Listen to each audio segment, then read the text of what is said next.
काहे भटक रहा इंसान, पहचान धनाना वाले को, पहचान धनाना वाले को, गुरुदेव धनाना वाले को, पहचान धनाना वाले को, भगवान धनाना वाले को। काहे भटक रहा इंसान, पहचान धनाना वाले को। काहे भटक रहा इंसान, पहचान धनाना वाले को। फिर क्या कहते हैं? मथुरा भटको चाहे काशी, फिर भी न मिले अविनाशी। मथुरा भटको चाहे काशी, फिर भी न मिले अविनाशी।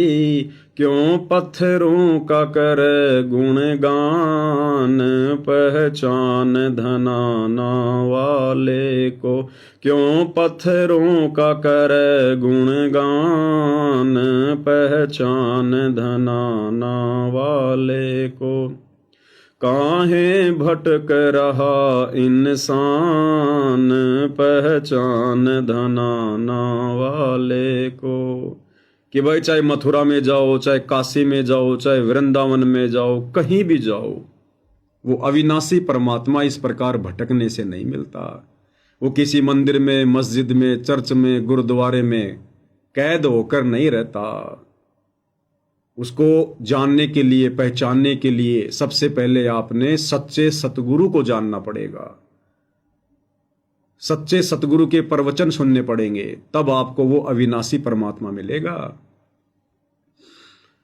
और हम इन मंदिरों में, मस्जिदों में, चर्चों में जाकर खाली इन पत्थरों के निर्जीव, बेजुबान, बेबस, लाचार भगवानों की भक्ति कर सकते हैं, झूठा गुणगान कर सकते हैं। और इन पत्थरों के गुणगान करने से अविनाशी नहीं मिलेगा, भक्ति नहीं मिलेगी, हमारे कष्ट नहीं कटेंगे, हमारे भाग्य में लिखे हुए कष्ट नहीं कटेंगे। उसके लिए हमने गुरु धारण करना पड़ेगा सबसे पहले, और गुरु भी सच्चा हो। अब गुरु तो गांव गांव में बैठे हैं, नगर नगर में बैठे हैं, घर घर में गुरु बैठे हैं। वो नहीं, गरीब अंधे गूंगे गुणु, गरीब अंधे गूंगे गुरु घणे, लंगड़े लोभी लायक, और साहिब से परिचय नहीं, कांव बनावे शाख। उन गुरुओं का क्या करें जिनका परमात्मा से मेल नहीं, जिनका परमात्मा से कोई परिचय नहीं, जो स्वयं परमात्मा के विषय में नहीं जानते। जिस प्रकार शिरडी के साईं बाबा, लाखों लोग उनको फॉलो करते थे, आज भी फॉलो कर रहे हैं, और पूरी जिंदगी वो साईं बाबा एक ही श्लोक बोलते बोलते मर गया, सबका मालिक एक। उसने जिंदगी में किसी को नहीं बताया कि वो सबका मालिक एक कौन है, कहां रहता है, कैसे मिलेगा, उसका नाम क्या है, उसका गांव क्या है। तो परमात्मा ने यही लिखवाया कि क्यों पत्थरों का करे गुणगान। अरे जो जिंदा रूप में धरती पर आता है उसका गुणगान कर। वो पत्थर तुझे उपदेश नहीं देगा, लेकिन जिंदा रूप में जो परमात्मा सतगुरु रूप में धरती पर आता है वो तेरी हर शंका का समाधान करेगा। तो जितने भी आन उपासना करने वाले, देवी देवताओं की पूजा करने वाले, बहुत सारे इन धर्मों में बटे हुए भाई बहन, हिंदू, मुस्लिम, सिख, ईसाई, भाई हम सब एक परमात्मा के बच्चे हैं, हम सब जीव आत्मा हैं। हमारी कोई जाति नहीं है, कोई धर्म नहीं है जो हमने ये बना रखे हैं, हिंदू, मुस्लिम, सिख, ईसाई, दुनिया भर की जातियां नहीं। परमात्मा कहते हैं जीव हमारी जाति है, मानव धर्म हमारा, हिंदू, मुस्लिम, सिख, ईसाई धर्म नहीं कोई न्यारा। हम सब जीव हैं, दो कोड़ी के, हमारी कोई औकात नहीं, 8 मास का पुतला है। ये श्वास निकलते ही सबकी दुर्गति होती है यहाँ पर।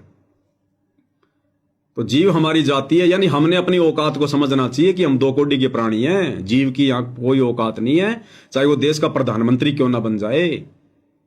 अगर प्रधानमंत्री को सूचना मिले कि आपका बेटा एक्सीडेंट हो गया, भयंकर तरीके से हॉस्पिटल में एडमिट है, वो भले देश का प्रधानमंत्री है, उसका कलेजा यूं करेगा धक धक धक धक।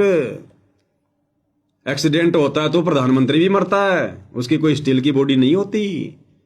इसलिए परमात्मा कहते हैं कि ये सब यहाँ 2 कोटि के जीव हैं, ब्रह्मा विष्णु महेश से लेकर 33 करोड़ देवी देवताओं से लेकर और यहाँ के राजा महाराजाओं, मंत्री और संतरियों से लेकर सब जीव हैं यहाँ पर, सब जीव संज्ञा में हैं, अज्ञानता में, बिना सतगुरु के। और सतगुरु भी मिल गया तो नकली, जिस कारण से खुद को ही भगवान मान के बैठे हैं दुनिया। ये बहुत बड़ी भूल है।